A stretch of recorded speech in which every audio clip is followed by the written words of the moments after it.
평양 남북 정상회담 관련 KBS 뉴스 특보 계속 이어가겠습니다. 남과 북의 지도자가 평양에서 만난 지 10시간이 넘어가고 있습니다. 문재인 대통령은 오늘 오전 9시 50분쯤 북한 평양국제공항에 도착했는데요. 김정은 국무위원장이 직접 영접을 나왔고 이 과정이 모두 생중계됐습니다. 김경진 기자가 보도합니다. 오늘 오전 9시 30분 북한군 의장대가 도열을 시작합니다.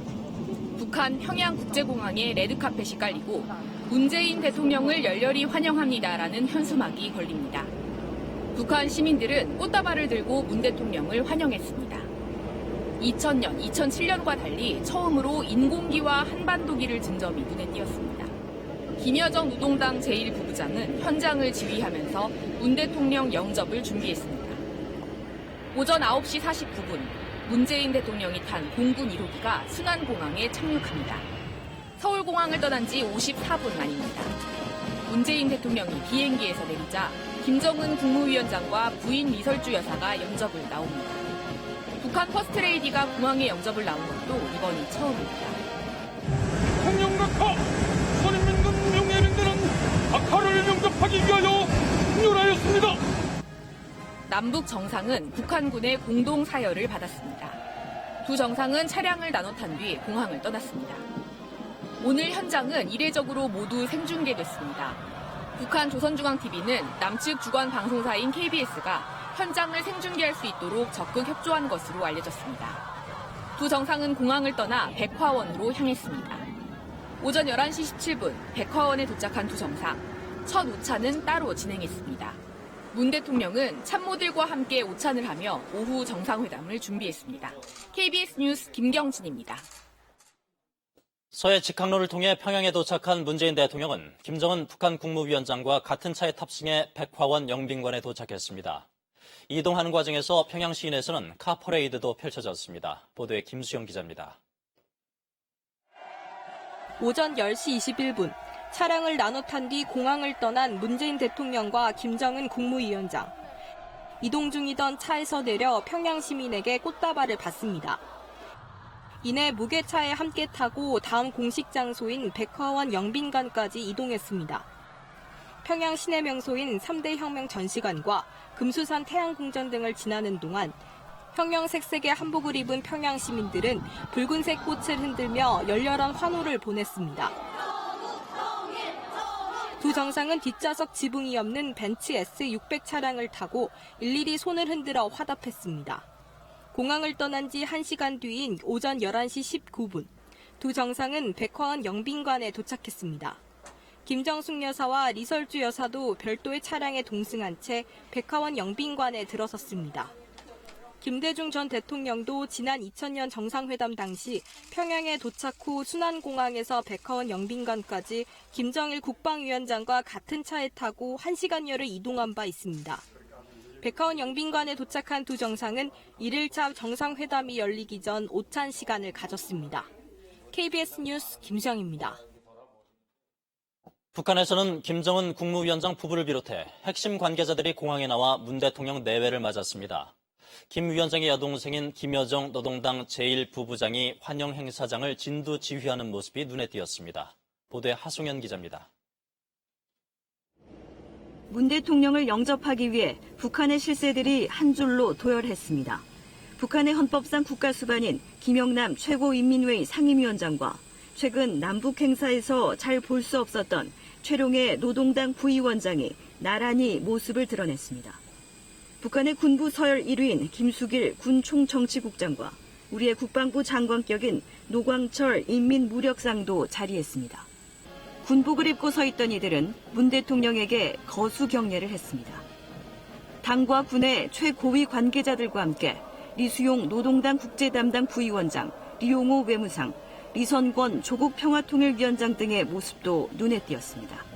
최근 북한의 대외정책, 남과 북 사이에서 핵심적인 역할을 해오고 있는 인물들입니다.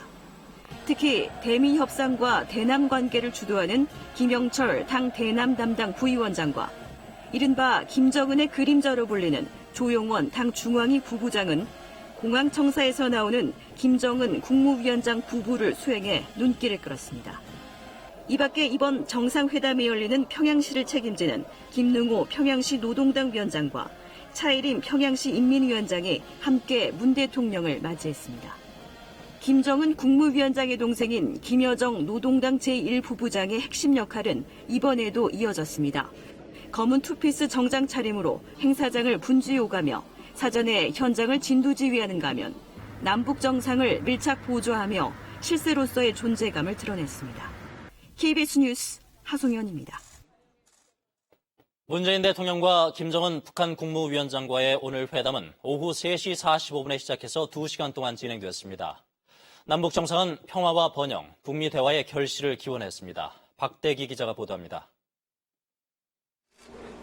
조선노동당 중앙위원회 본부청사에서 열린 문재인 대통령과 김정은 북한 국무위원장의 정상회담이 오늘 오후 5시 45분에 끝났습니다.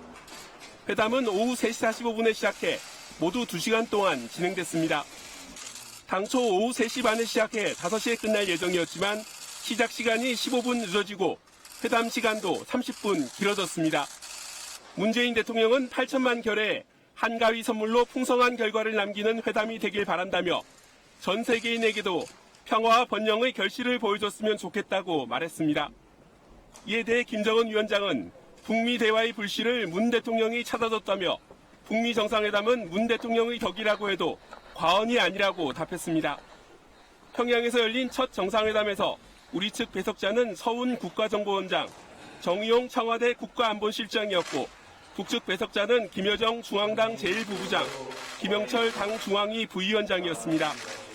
지난 4월 판문점에서 열린 정상회담과 비교해 북측은 배석자가 같았지만 우리 측은 임종석 대통령 비서실장이 빠지고 대신 정의용 실장이 합류했습니다. 두 정상은 남북 간 군사적 긴장 완화를 위한 구체적인 실천 방안을 도출하고 북한의 비핵화를 위한 실무적 논의를 진행한 것으로 전해졌습니다. 남북 정상회담이 북한 노동당사에서 열린 것은 이번이 처음입니다. 남북 정상은 내일 오전 평양에서 두 번째 정상회담을 열 예정입니다. KBS 뉴스 박대기입니다. 오늘 낮 숙소인 백화원에 도착한 문 대통령은 김 위원장과 덕담을 주고받았는데요. 문 대통령은 이제는 결실을 맺어야 할 때라면서 우정과 신뢰가 있으니 잘 될 거라 했고, 김 위원장은 발전된 나라에 비하면 초라하지만 최대 성의를 다한 숙소라면서 겸손한 말로 답했습니다. 두 정상의 백화원 환담 들어보겠습니다. 기억 사람 말하면 6.15 식사 서른이 다 이 집에서 연주에 나와 있는 시민들뿐만 아니라 그 뒤 아파트에 사시는 분들까지도 그렇게 아주 열렬히 환영해 주시니까 정말로 아주 가슴이 벅찼습니다. 가슴이 그래서 정말 문재인 대통령을 이렇게 열렬히 환영하는 마음이고 또 우리가 앞으로 올해 이룩한 성과만큼 빠른 속도로 더 큰 성과를 바라는 우리 인민들의 마음이고 난 오늘 그렇게 생각하면서 우리가 앞으로 우리 인민들 북과 남의 인민들 마음 기대를 잊지 말고 온 교회에 기대를 잊지 말고 우리가 더 빠른 걸음으로 더 큰 성과를 내야 되겠구나 하는 그런 생각을 가졌습니다. 아마 이 평양 시민들이 이렇게 열렬하게 환영해 주신 그 모습들을 우리 남측 국민들이 보게 된다면 아마 우리 남측 국민들도 굉장히 뿌듯하고 감격할 것 같습니다. 그리고 이번 그 회담에 아주 풍성한 결실이 있겠구나 이런 기대를 가질 것 같습니다. 환영 찬이랑 원래 하자는 의견도 있었는데 오시자마자 이렇게 일정이 너무 하면 불편하시고 그렇기 때문에 오늘 좀 편히 여기서 쉬시고 오후에 3시부터 그냥 문재인 대통령과 만나서 좀 좋은 효과를 모두가 기대하는데 하여튼 이렇게 판문점의 봄이 우리 평양의 가을로 이렇게 이제 이어졌으니 이제는 이제 정말로 좀 결실을 풍성하게 맺을 때입니다. 우리가 가슴도 설레지만 한편으로는 우리 어깨도 아주 무겁다고 느낍니다. 그러나 우리 사이에 아주 신뢰와 우정이 많이 쌓였기 때문에 잘 될 거라고. 대통령께서는 세상 많은 나라 이렇게 돌아보시는데 발전된 나라들에 비하면 우리 세상에 초라하게 우리 최대로 이렇게 지난번에 5월달에 문재인 대통령께서 우리 판문점 우리 지역에 오셨을 때는 너무나 장소와 환경이 그래서 제대로 된 영접을 해드리지 못하고 그게 그리고 또 식사 한 끼도 대접해드리지 못하고 그게 늘 이렇게 가슴에 걸리고 그래서 오늘 이렇게 기다렸는데 오늘 이렇게 오니까 우리 비록 수준은 좀 낮을 수 있어도 최대 성의를 다해서 성의를 마음을 보인 이게 숙소고 또 일정이고 하니까 우리 마음으로 받아주시면 좋겠습니다. 오늘 뭐 아주 최고의 감명과 최고의 첫 번째 정상회담이 끝난 게 5시 45분이니까 2시간이 넘었는데 회담 결과가 전해졌나요? 네, 앞서 전해드린 대로 남과 북의 배석자와 회담 시간 등은 전해졌지만 정작 중요한 회담 결과는 아직 알려지지 않고 있습니다. 저희가 좀 전에 윤영찬 청와대 국민소통수석을 만나 물어봤는데 회담 결과와 관련해 아직 공식 브리핑 계획은 없다 이렇게 말했습니다.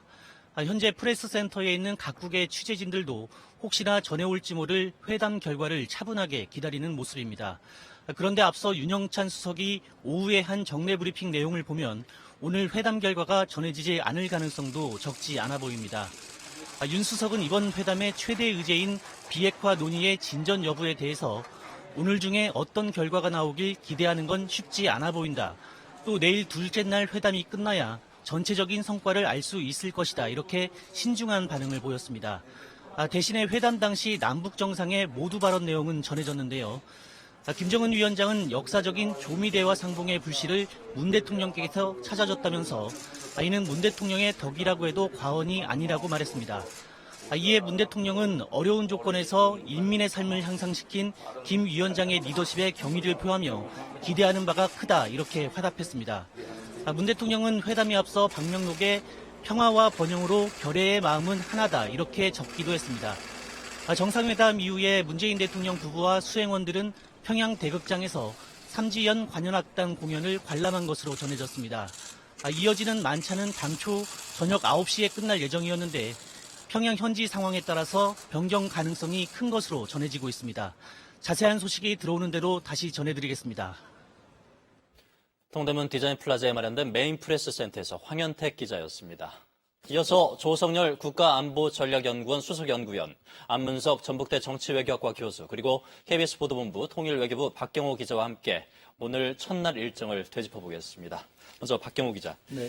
지금 이 시각에서는 어떤 일정이 진행되고 있습니까?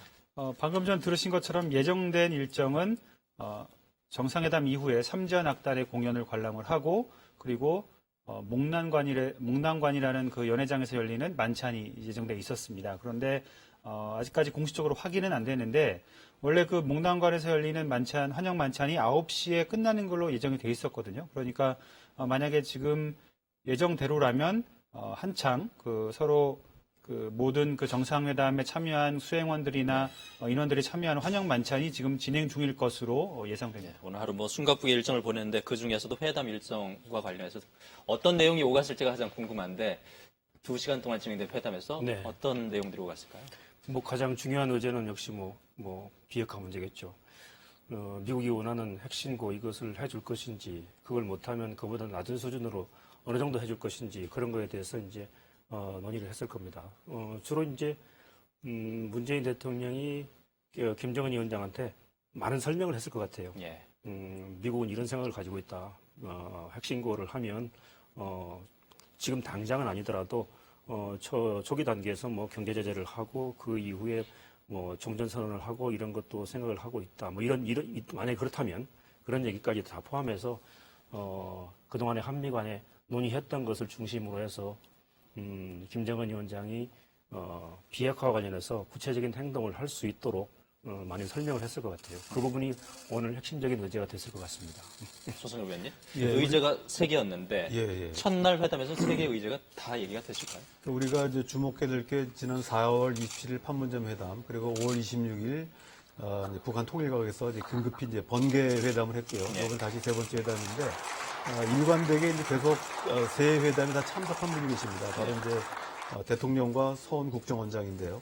첫 번째 회담에서는 이제 우리 대통령 비서실장이 참여했고, 두 번째는 이제 단독으로 서훈 원장이 이제 배석을 했습니다. 이번에는 이제 정용 실장이 같이 들어왔습니다. 근데 일관된 주제는 결국은 비핵화 문제였거든요. 그러니까 이번에 서훈 원장이 들어가서 계속 있다는 얘기는 이번에 이제 3대 의제 가운데서도 비핵화 문제가 중점으로 다뤄질 가능성이 있고요.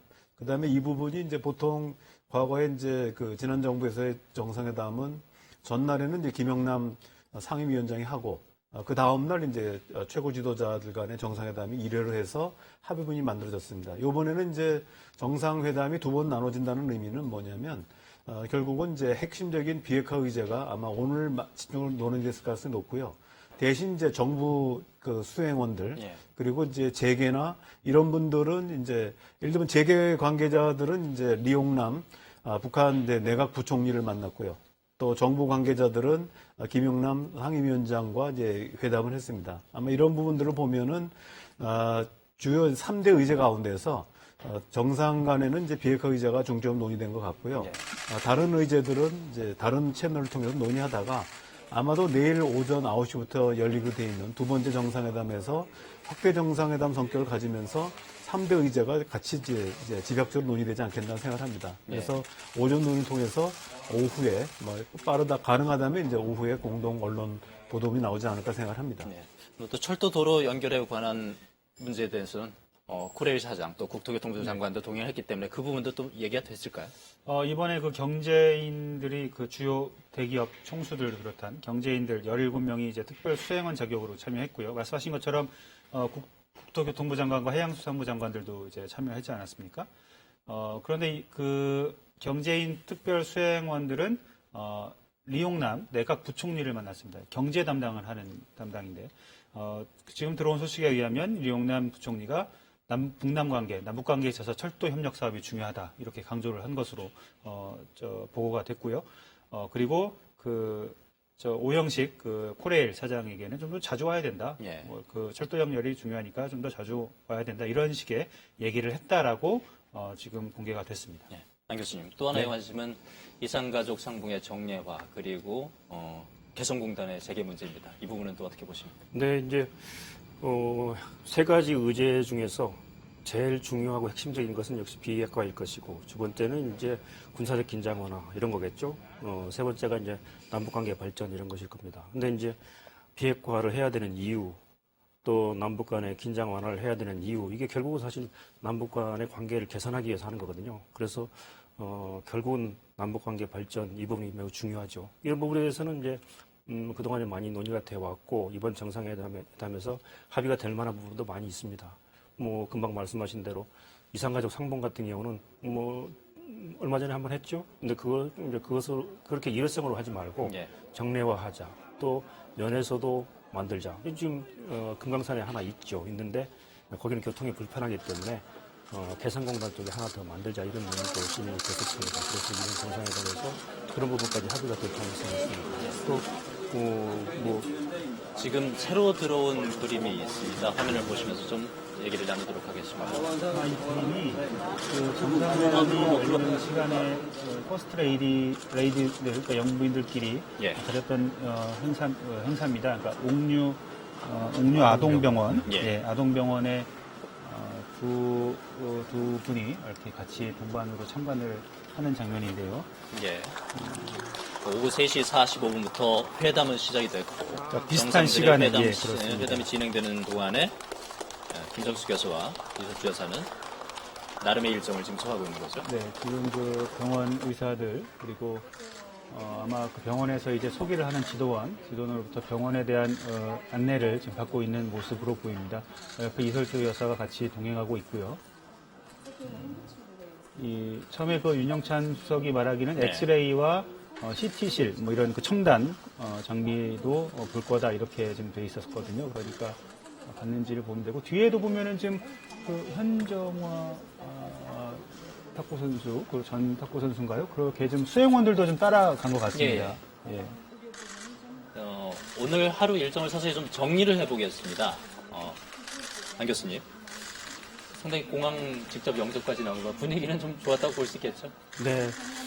2000년, 2007년에도 정상회담이 있었습니다만 물론 뭐 그때도 분위기가 좋았지만은 그때는 어느 정도 긴장 분위기가 느껴졌거든요. 오늘은 근데 부부가 이쪽에서도 부부가 가고 저쪽에서도 부부가 나와서 따뜻하게 손을 잡고 서로 웃으면서 환담을 하면서 환영하는 그런 모습이어서 정전과 많이 다른 모습이었습니다. 예. 어린이 환자들과 얘기를 나누고 있습니다. 지금 그림도 평양의 이제 옥류 아동병원 방문 그림을 보고 계시지만 오전에 공항의 장면이 직접 생중계된 것도 상당히 예, 이례적으로 처음입니다. 받아들여진 예. 거죠. 지난번 센토사 북미 정상회담 때 이제 정상들의 만남이 생중계가 된 적이 있고요. 예. 이번이 이제 지금 평양에서 한 것은 이제 최초라고 볼 수 있습니다. 예. 그 평양의 모습을 생중계로 볼 수 있다는 것도 신선함으로 특히 이제 뭐 다가왔습니다. KBS가 가서 직접 찍은 공동 사진들이, 촬영을 했습니다. 예. 공동 취재단이 촬영을 했고요. 지금은 이제 나오는 장면은 실시간은 아니고 이것이 오늘 오후 3시 한 45분에서 그렇습니다. 시작되는 그런 옥류 아동병원 현관 모습입니다.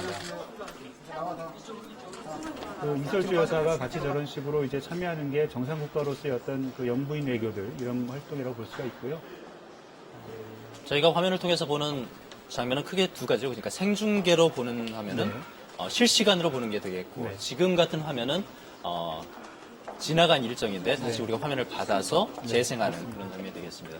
오늘 오후 정상회담이 진행되는 동안에 김정숙 여사와 이설주 여사가 평양 아동병원을 방문하는 그림이 되겠습니다. 이게 아동병원이다 보니까 이렇게 뭐 놀이시설도 있고 어린이들을 위한 그리고 아동들을 위한 여러 가지 부대시설도 마련되어 있는 것들을 이렇게 보여주면서 북한의 어떤 의료시설 그리고 어떤 그 의료기술들 이런 것들에 대해서 좀 보여주고 있는 것으로 보입니다. 안 교수님, 그러면 이제 결국 이제 선언문이 제일 관심사인데요. 네. 내일 나오게 될까 아니면 내일 지나서 마지막 날 나올 가능성도 있는 건가요? 뭐 회담의 진행 상황에 따라 달라지겠습니다만은 빨리 나올 가능성은 없죠. 왜냐하면 비핵화 문제가 워낙 양쪽의 의견이 다르고 또 남북이 합의를 해서 발표할 수 있는 성질도 아니고 발표를 하더라도 추상적인 수준, 포괄적인 수준밖에 안 되고 뭐 일단 남북한이 합의를 하는 것 자체가 힘들고 그래서 여기까지 합의를 해서 합의문을 발표하는 한 데까지 시간이 많이 걸리겠죠. 예. 그뿐만 아니고 그것도 그거지만 사실 뭐 서해 평화수역 이것도 지금 의견이 갈리는 거거든요. 예. 그래서 그런 핵심적인 문제, 남북의 의견이 갈리는 문제가 지금 있기 때문에 쉽게 빨리 나오기는 어렵다고 봐야 되겠습니다. 그렇다면 어느 정도 수준으로 정리가 될까요? 제가 볼 때는 바로 지난번에 판문점 선언이 있었기 때문에 공동선언이나 공동성명 형태는 아닐 것 같습니다. 그리고 대통령께서도 이제 출발하기 전에 수석 보좌관 회의에서 말씀하셨지만 어떤 새로운 합의문보다는 이행을 좀 강조하는 그래서 아마도 공동 언론 보도문 정도가 되지 않을까 생각하고요. 뭐 좀 더 바람직하다면은 두 정상이 뭐 기자회견하는 뭐 이런 형태를 통해서 설명하는 이런 방식이 바람직하지 않을까 생각합니다. 예.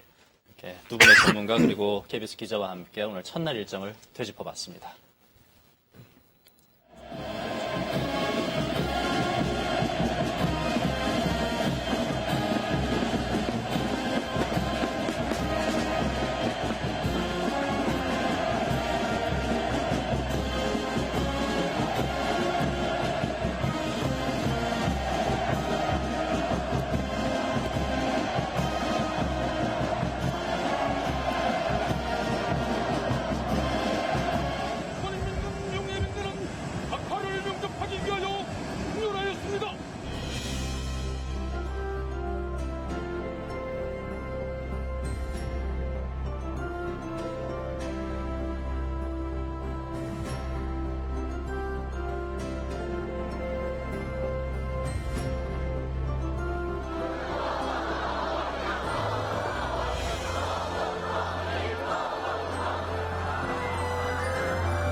지금부터는 관련 국가인 미국과 중국, 일본 특파원들을 차례로 연결해서 각국의 반응을 들어보겠습니다. 먼저 워싱턴부터 연결합니다. 전종철 특파원, 이번 3차 남북 정상회담에 대해서 미국 정부는 어떤 반응을 내놨나요? 네네, 미국 정부는 한미 공조와 대북 압박을 지속하겠다는 뜻을 밝혔습니다. 국무부는 폼페이오 장관과 강경화 외교장관이 이틀 연속 전화 통화를 하고 3차 남북 정상회담에 관해 논의했다고 밝혔습니다. 여기서 한미 두 나라는 긴밀히 공조해 나갈 것이고 완전한 비핵화를 이룰 때까지 압박을 계속하기로 했다고 국무부는 전했습니다. 압박을 계속하겠다는 것은 대북 제재를 유지하겠다는 건데 이 문제로 유엔에서 러시아와 충돌이 있었다고요? 네, 그렇습니다. 폼페이오 장관은 제재 이행이 비핵화 노력의 핵심이라고 거듭 강조했고 미국은 안보리 회의에서 러시아가 대북 제재를 위반했다고 몰아붙였습니다. 이에 러시아는 제재가 외교를 대체할 수 없다며 강하게 반발했고 중국 역시 미국의 제재 압박에 대해 거부감을 나타냈습니다. 제재로 비핵화를 견인하려는 미국과 이를 견제하려는 중국, 러시아 간의 힘겨루기 양상을 띠고 있는데 향후 비핵화 과정에 어떤 영향을 끼칠지 지켜볼 대목입니다. 남북회담에 대해서 미국 언론들은 어떤 반응을 나타냈습니까? 네, 미 언론은 문 대통령의 평양 도착을 긴급 뉴스로 타전하면서 주요 일정, 의제 등을 상세히 보도했습니다. 미 언론의 회담 전망은 기대 반, 우려 반입니다. 우선 남북 정상회담이 잘 진행되면은 교착 상태에 빠진 북미 협상을 본 궤도에 올려놓을 수 있을 것으로 기대하고 있습니다. 특히 남북 정상이 비핵화와 관계 개선에 접합점을 찾을 경우 2차 북미 정상회담이 성사될 수 있을 것으로 내다봤습니다. 반면 미 언론은 북한이 비핵화에 대한 진정성을 보이지 않고 있어서 이번 회담이 성과를 거둘지 의문이라는 지적도 했습니다. 이어 회담 성패의 관건은 핵 목록이나 비핵화 시간표 제시 등 구체적 조치라고 강조했습니다. 아울러 미 언론은 이재용 부회장 등 주요 그룹 총수들의 방북 동행을 비중 있게 전하면서 잠재적 투자 가능성에 주목했습니다. 지금까지 워싱턴에서 전해드렸습니다. 이어서 중국으로 가보겠습니다. 베이징 김민철 특파원. 중국은 기본적으로 남북 대화를 지지하는 입장이었는데 오늘 반응 나온 게 있습니까?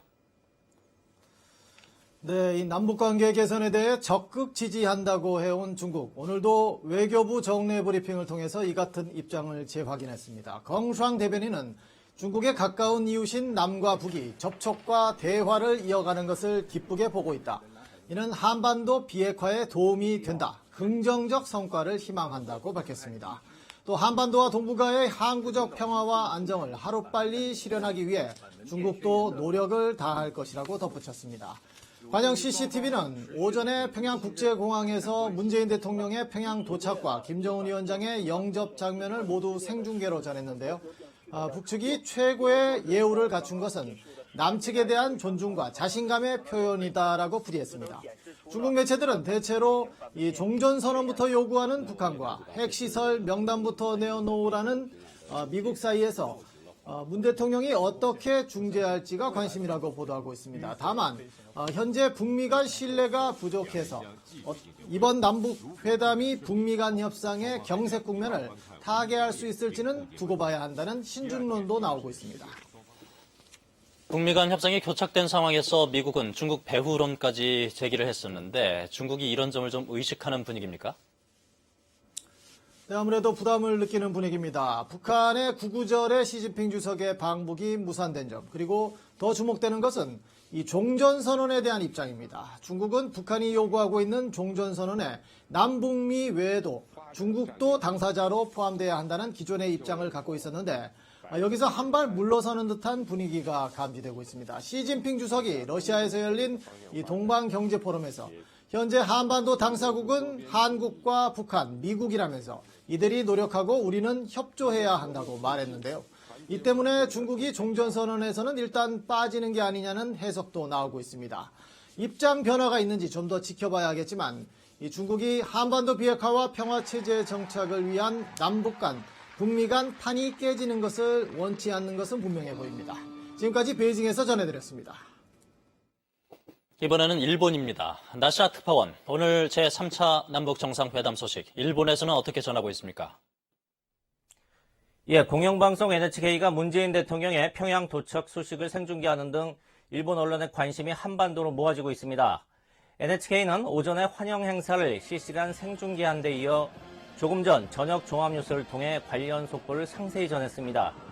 특히 문 대통령이 김 위원장으로부터 비핵화와 관련해 어떤 구체적 약속을 이끌어낼지 주목하고 있습니다. 교도통신도 문 대통령의 출발과 도착 소식, 환영식 소식 등을 거의 실시간 속보로 전하고 있습니다. 통신 역시 비핵화와 관련해 어떤 약속을 이끌어낼지가 초점이라고 보도하고 있습니다.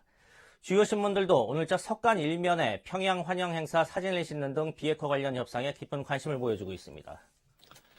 이번 회담을 일본 정부는 어떻게 보고 있습니까? 예, 일본 정부는 비핵화 논의와 함께 이번 회담이 북일 정상회담으로 가는 연결고리가 될 수 있을지 관심을 보이고 있습니다. 정상회담을 통해 일본인 납치 문제까지 포괄적으로 해결하자는 게 일본 측 기본 입장입니다.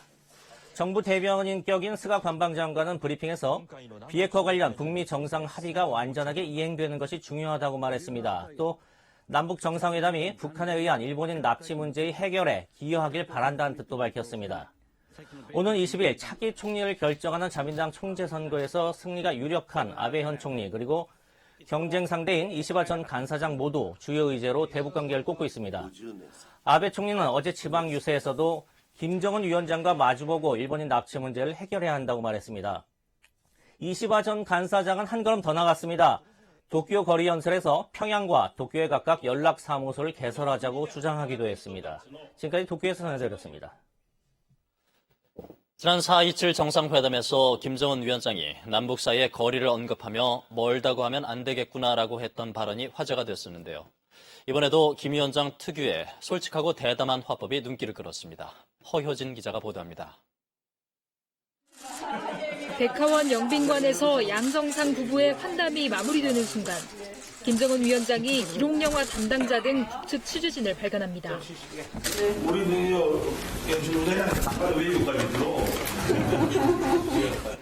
문 대통령 부부가 여장을 풀고 정상회담 전 잠시 쉴 수 있도록 배려한 겁니다. 김 위원장은 또 최고급 시설 가운데 하나인 백화원 영빈관도 나섰습니다. 대통령께서는 세상 많은 나라 이렇게 돌아보시는데 발전된 나라들에 비하면 우리 그랑의 초라하죠. 지난 5월 판문점 북측 지역에서 열렸던 깜짝 정상회담 때 손님 맞이가 미흡했다고 했습니다.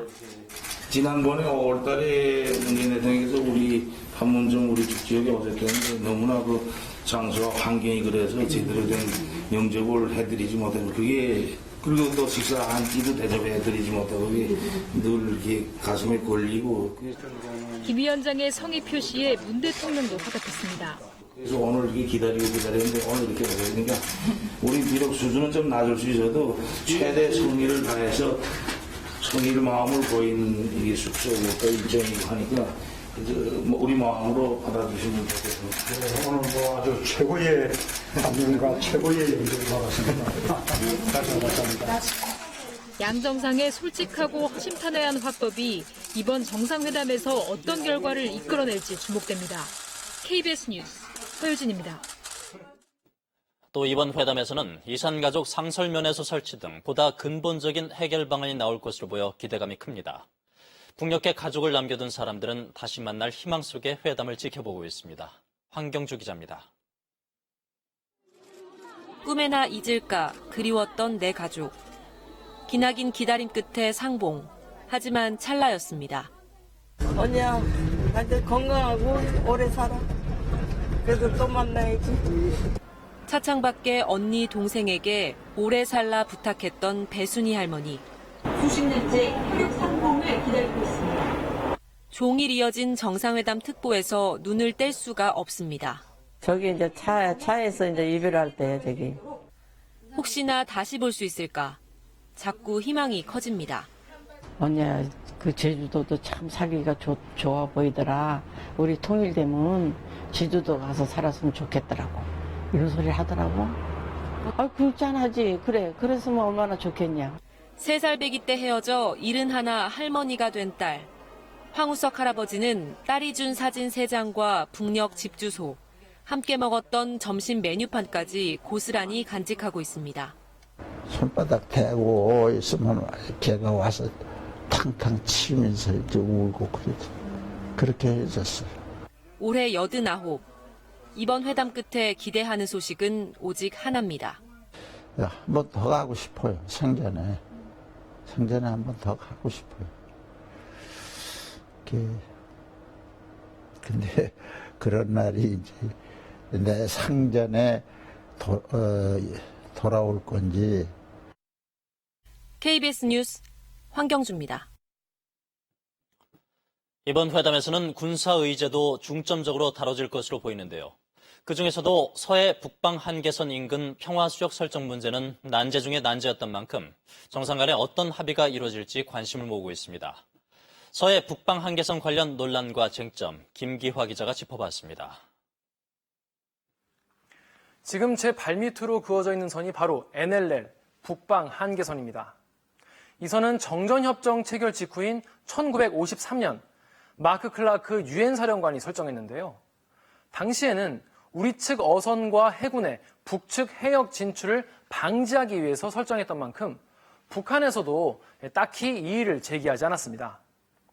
한반도 해역에서 남북 간의 우발적인 무력 충돌 발생 가능성을 줄이기 위한 일종의 차단선이었던 셈입니다. 당시에 국제적으로 통용되던 영해기준 3L을 적용했는데 서해 5개 도서와 북한 황해도 지역의 중간선 기준으로 북방 한계선이 그어졌습니다. 하지만 북한이 해군력을 본격 강화하기 시작한 1973년 들어서 서해 5개 섬 주변 수역이 북한 측의 해역이라면서 이의를 제기하기 시작했습니다. 특히 이 지역은 이 꽃게 등 해산물이 많이 잡히기 때문에 중국과 북한의 어선이 평소에도 종종 넘어와서 우리 해경으로부터 제지를 당하는 곳이기도 하죠. 그러다 보니 물리적 충돌이 빚어지기도 했습니다. 특히 1999년과 2002년에는 1, 2차 연평해전이 발발했고 2010년에는 천안함 피격과 연평도 포격 사건까지 발발하면서 이곳은 그야말로 서해의 화약고라고 불려왔습니다. 이 때문에 이곳을 평화수역으로 만들자 이런 노력이 계속 이어져 왔는데요. 2007년 10월 당시 노무현 대통령과 김정일 국방위원장은 정상회담을 통해 평화수역 조성에 합의를 했지만 이를 실무적으로 논의하기 위한 장성급 회담에서 결국 결렬되고 말았습니다. NLL에 대한 남북의 인식 차이 때문이었는데요. 남측은 서해 평화수역을 NLL 주변을 기준으로 조성하자 이렇게 주장했는데 북측은 자신들이 설정한 서해 경비개선과 NLL 사이에 있는 수역으로 지정하자 이렇게 맞서는 바람에 합의에 이르지 못했습니다. 이번 남북 정상회담에서는 과연 타결점을 찾을 수 있을까요? 지난 13일 정상회담에 앞선 군사실무회담에서 남북이 이와 관련한 논의를 진행한 바 있죠. 평화수역 조성의 준비 단계로 함정 출입과 해상 사격을 제한하는 완충지대를 만들자 이런 방안이 논의가 됐는데 또다시 기준선을 어디로 정할 것인가 이 논의는 두 정상 간의 테이블로 넘겨진 상태입니다. 4.27 판문점 선언에도 명시된 서해 NLL 일대 평화수역 조성 문제가 과연 이번 남북 정상회담에서 결론이 날지 주목되는 이유입니다. KBS 뉴스 김기아입니다. 지금부터는 일반 뉴스 전해드리겠습니다. 미국이 다음 주부터 2천억 달러 규모의 중국산 제품에 추가 관세를 부과합니다. 중국도 곧바로 반격 입장을 밝혀 미국과 중국이 관세 부과를 둘러싸고 전면전을 벌일 태세인데요. 미국의 추가 관세 부과의 배경과 향후 전개 방향을 뉴욕 김철우 특파원이 짚어봤습니다. 트럼프 미국 대통령이 오는 24일부터 2천억 달러 규모의 중국산 제품에 10% 추가 관세를 부과한다고 발표했습니다. 수개월 동안 불공정한 무역 행태를 바꿀 것을 촉구했지만 중국은 변화의 의지를 보이지 않아 이런 결정을 내렸다는 것이 미국 정부 입장입니다. The president has suggested tariffs on a couple $100 billion. He has not been satisfied with the talks with China on this. 중국도 곧바로 반격에 나섰습니다. 미국의 추가 관세를 규탄하고 부득이 반격을 진행하겠다고 밝혔습니다. 다음 주로 예정됐던 류호 부총리의 워싱턴 파견 계획도 사실상 취소했습니다. 미중 양국이 강대강 대결로 치닫는 모습입니다. 하지만 협상의 끈을 놓은 것은 아니란 관측도 나옵니다. 전문가들은 미국이 관세율을 10%에서 연말 또는 내년 초 25%로 올리겠다고 결정한 부분을 주목합니다. 협상력을 높여가기 위한 전략이란 겁니다. 애플의 아이폰 등 중국에서 제조해 들어오는 기기들이나 미국 소비자들의 체감 물가를 자극할 수 있는 물품들이 관세 부과 대상에서 빠졌습니다. Tariffs usually end up hitting consumers in the end. 중국이 환율 조작을 하고 있다고 비난의 강도를 높여왔던 미국이 다음 달 중국을 환율 조작국으로 지정할 가능성도 있습니다. 자동차 관세 폭탄까지 부과될 수 있습니다. 미중 간의 향후 협상 전망이 어두워 무역전쟁의 장기화가 불가피할 것이란 전망이 나오고 있습니다. 뉴욕에서 KBS 뉴스 김초로입니다. 중국산 수입품에 대한 이번 미국의 3차 관세 부과 규모는 1, 2차 합산의 4배에 이릅니다. 중국과 미국은 우리의 주요 수출 대상국이라 우리 수출에도 먹구름을 피하기가 쉽지 않게 됐습니다. 박원기 기자가 보도합니다. 미국과 중국은 지난 7월과 8월 두 차례에 걸쳐 500억 달러치의 상대국 품목에 대한 25% 고율 관세를 주고받았습니다. 우리 수출에 미친 영향은 어땠을까? 지난달 대중, 대미 수출은 지난해 같은 기간보다 20.8%, 1.5%씩 각각 증가해 당장 뚜렷한 피해는 나타나지 않았습니다. 하지만 미국이 다음 주 2천억 달러치 규모의 3차 고율 관세 부과에 들어가면 양상은 달라질 수 있습니다. 맞불 관세가 두 나라의 경기 위축으로 이어질 경우 한국산 제품의 수출이 전반적으로 줄어들 가능성이 있습니다. 새로 추가된 관세 품목이 5,700개가 넘고 세계 시장의 수출입 구조가 워낙 복잡 다단하다 보니 우리 수출에 미칠 영향을 파악해 대응책을 마련하기도 쉽지 않습니다. 무엇보다 세계 경제의 두 축인 미국과 중국의 무역 전쟁이 장기전으로 들어간다면 결국 세계 경제 성장 둔화로 이어져 수출 위주의 우리 경제엔 큰 부담이 될 수밖에 없습니다. 실상은 기술 패권, 산업 패권, 금융 패권 차지하기 위한 미중 간 헤게모니 경쟁인 것 같습니다. 따라서 미중 무역 분쟁은 구조적 갈등으로 장기화될 가능성이 매우 높습니다. 산업통상자원부는 긴급대책회의를 연 데 이어 모레 업종별 단체, 수출지원기관 등과 함께 이번 관세 부과의 영향을 점검하고 지원 대책을 논의할 예정입니다. KBS 뉴스 박원기입니다. 붉은 불개미가 인천항에서 발견된 지 2달여 만에 대구의 한 아파트 건설 현장에서 발견됐습니다. 특히 항만 밖에서 발견된 것은 이번이 처음인데다 번식이 가능한 여왕개미까지 발견돼 방역당국에 비상이 걸렸습니다. 오하영 기자가 보도합니다. 대구의 한 아파트 건설 현장에서 여왕 붉은 불개미 한 마리가 발견됐습니다. 환경부는 대구 아파트 건설 현장의 석재에 묻어있던 흙 안에서 여왕 붉은 불개미 한 마리를 발견했다고 밝혔습니다. 또 당초 7마리에 불과했던 붉은 불개미는 전문가 합동조사에서 830여 마리가 무더기로 추가 발견됐습니다. 이번에 발견된 붉은 불개미는 전국에서 7번째 발견된 것으로 항만 밖에서 발견된 건 이번이 처음입니다. 특히 자체 번식이 가능한 여왕개미를 포함한 대량 군체가 발견되면서 확산 우려도 커지고 있습니다. 검역당국은 붉은 불개미가 이달 초 부산항으로 들어온 중국산 조경용 석재를 통해 유입된 것으로 보고 있습니다. 다만 석재가 부산항에 하역된 뒤 대구로 바로 옮겨졌고 서식지가 안정된 뒤 번식하는 붉은 불개미의 특성상 추가 번식 가능성은 낮을 것으로 판단하고 있습니다. 하지만 발견 지점이 도심과 인접한 데다 석재가 일주일가량 현장에 방치돼 있었다는 점에서 확산 가능성을 무시할 수 없다는 지적도 나옵니다. 방역당국은 예찰 범위를 발견 지점 반경 2km까지 확대하고 먹이 트랩으로 개미를 유인하는 등 예찰을 강화할 계획입니다. 또 석재를 운반한 컨테이너를 추적해 소독을 실시하는 한편 조경용 석재에 대한 세관 검역도 확대할 계획입니다. KBS 뉴스 오하영입니다. 메르스 소식입니다. 국가지정병원에서 격리 치료를 받았던 메르스 환자가 완치 판정을 받았습니다. 돌발 변수가 없다면 이번 주 안에 사실상 메르스 종료 선언이 나올 것이란 전망이 조심스럽게 나오고 있습니다. 엄진아 기자가 보도합니다.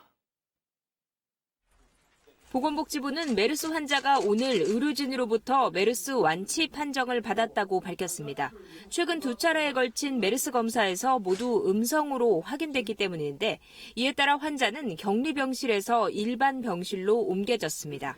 환자의 메르스 증상은 모두 사라지고 안정적으로 건강을 회복 중인 것으로 전해졌습니다.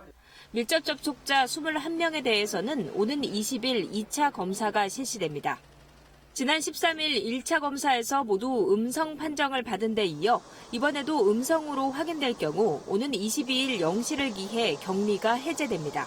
일상 접촉자에 대한 모니터링도 함께 종료됩니다. 보건복지부는 메르스 환자와 밀접 접촉자, 그 가족에게 심리 상담을 지원하기로 했습니다. 환자의 치료, 입원비와 격리 중인 밀접 접촉자에 대한 생활 지원비도 지급합니다. 격리된 밀접 접촉자에게 유급 휴가를 제공한 사업장에 대해서도 비용이 지원됩니다. 질병관리본부는 쿠웨이트 현지에서 메르스 감염 경로에 대한 역학조사를 진행하고 있습니다. 주의 단계인 감염병 위기 경보 수준을 조정하는 방안도 검토 중입니다. 더 이상 의심 증상자가 발생하지 않는다면 3년 만에 유입된 메르스는 최대 잠복기인 14일이 지난 오는 22일 종료될 것으로 전망됩니다. KBS 뉴스 엄진아입니다. 오늘 하루 종일 방송을 통해서 평양 시민들의 모습을 보셨을 겁니다. 우리 공동 취재단이 지금 평양에 가 있긴 하지만 평양의 모습은 여전히 제한적으로만 촬영이 가능한데 북한 사람들의 모습을 좀 더 가까이 들여다본 다큐멘터리 영화들이 극장가의 선을 보이고 있습니다. 송형국 기자가 소개해드립니다. 무분별한 자원 개발을 막자는 캠페인 영화를 제작하기로 한 호주 감독 안나. 선전선동 영화로 알려진 북한의 영화 연출법을 배우기 위해 2012년 평양으로 향합니다. 원로 박정주 감독을 비롯해 김정일 위원장이 총회한 리경희 배우 등을 직접 만났습니다. 건배. 이런 영화를 만드는 사람은 다 한 가족이나 같지. 이렇게 유머러스하면서도 뼈 있는 다큐를 만든 감독은 북한 사람들이 항상 즐겁고 온화했다고 말합니다. The people are different to the regime. The North Koreans, for me, they are people like you and me. They love their children. They want to get through the day without any problems. 마라도나! 2009년 방송 프로그램 제작을 계기로 북한 유소년 축구단을 취재하게 된 감독은 이들을 계속 기록하기로 마음먹습니다. 이후 남북 관계가 얼어붙어 큰 어려움을 겪었지만 멈추지 않았습니다. 민간인들이 교류할 수 없다는 상황이 장기화되면서 이 상황들을 꼭 기록을 해놔야 되겠다는 생각이 좀 들었습니다. 아이들이 이제 중국에 전지훈련을 올 때마다 제가 가서 촬영을 하게 되었습니다.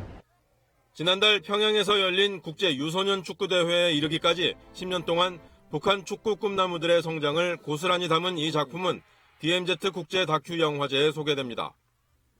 DMZ 영화제에서는 프랑스 다큐 감독이 57년 만에 북한을 다시 찾아 북한 간호사와 만났던 추억을 되짚어보는 다큐 등 북한의 내밀한 모습을 보여주는 작품을 여러 편 만나볼 수 있습니다. KBS 뉴스 송영국입니다. 3차 남북 정상회담에는 더불어민주당 이해찬 대표를 비롯해 민주평화당 정동영 대표, 정의당 이정미 대표가 특별 수행원으로 함께 방북했습니다. 정치권은 남북 정상의 만남을 TV 생중계로 지켜보면서 여야가 엇갈린 반응을 내놨습니다. 구경하 기자입니다. 더불어민주당 원내 지도부는 감격한 분위기 속에 남북 정상이 평양에서 만나는 모습을 TV 생중계로 지켜봤습니다. 그러면서 이번 정상회담으로 비핵화와 남북의 군사적 긴장 완화 등의 실질적인 합의와 구체적인 성과를 이끌어내길 기대했습니다. 민주당은 평양에 간 정당 대표단이 추진할 남북 국회회담 개최와 4.27 판문점 선언 비준 동의에 대해 야당의 협조를 촉구했습니다. 분단의 역사를 끝내고 평화를 위한 노력을 꾸준히 한다면 한반도의 항구적 평화와 공동 번영의 길이 반드시 열릴 것입니다. 민주평화당과 정의당은 이번 정상회담이 북미 관계 개선을 촉진시켜 한반도 비핵화와 평화협정 체결로 이어지는 계기가 되길 기원했습니다. 같은 시각 자유한국당 원내 지도부도 한자리에 모여 담담한 표정으로 평양국제공항의 환영 행사 방송을 지켜봤습니다. 김성태 원내대표는 이번 정상회담을 통해 김정은 위원장의 입에서 북핵 폐기에 관한 구체적인 약속이 나오는 진정한 비핵화가 이뤄지길 바란다고 말했습니다. 완전한 북핵 폐기를 김정은 위원장 입으로부터 대한민국 온 국민이 추석 밥상에서 이제 제대로 된 평화를 인식할 수 있도록. 바른미래당 김관영 원내대표도 이번 정상회담에 필요한 의제는 한반도 비핵화 단 하나라면서 비핵화 매듭을 풀지 못한다면 방북단 200여 명의 평양 유람에 그치는 행사가 될 수 있다고 강조했습니다. KBS 뉴스 구경합니다.